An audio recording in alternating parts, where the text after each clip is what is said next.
Let's look at how a survey editor can edit their GDPR profile, which will apply to all their surveys. In the My Surveys directory, all users have a GDPR settings tab where you can view the following settings and options that apply to all user surveys. In the General Settings tab, the survey editor edits his GDPR profile. The editor indicates whether he collects survey data as an individual or as an organization.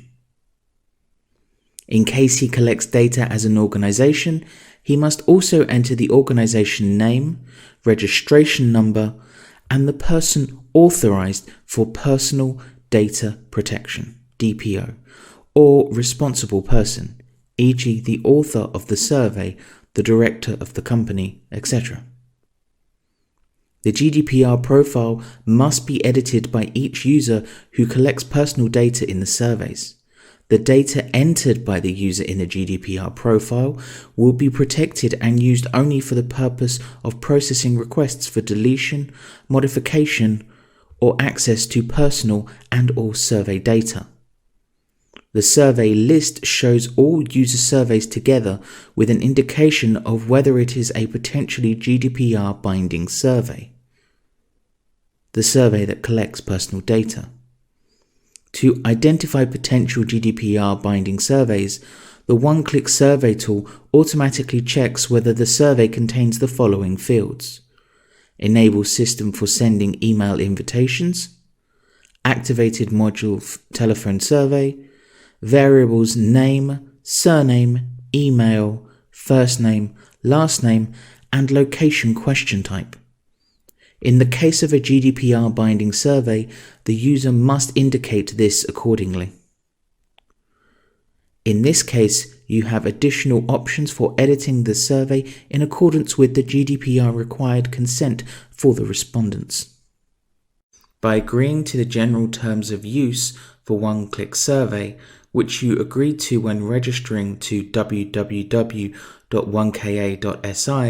you also agree to the terms and conditions in the data processing agreement between the one-click survey user and the one-click survey service. In the tab My Surveys, GDPR Settings, DPA, you will find a written version of the DPA contract.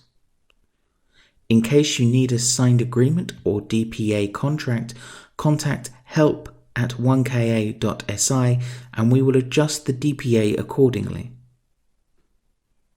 Requests processing the tab show the full list of requests submitted by individual respondents in your surveys. The user can see the following information about the request: the survey name, if the respondent provided this information, the respondent's message describing the data to which the request relates, the request type, deletion, change, or insight. The user, the author of the survey, must make a request within 30 days and inform the respondent Article 19 of the GDPR. When the editor makes a request, he must indicate here whether the request has been made. He can additionally add a comment to the request. If within 30 days the request has not been made, even after an additional warning from one-click survey, and the respondent is not informed of this, we reserve the right to delete your survey. This was a display of GDPR settings for editors in one-click survey.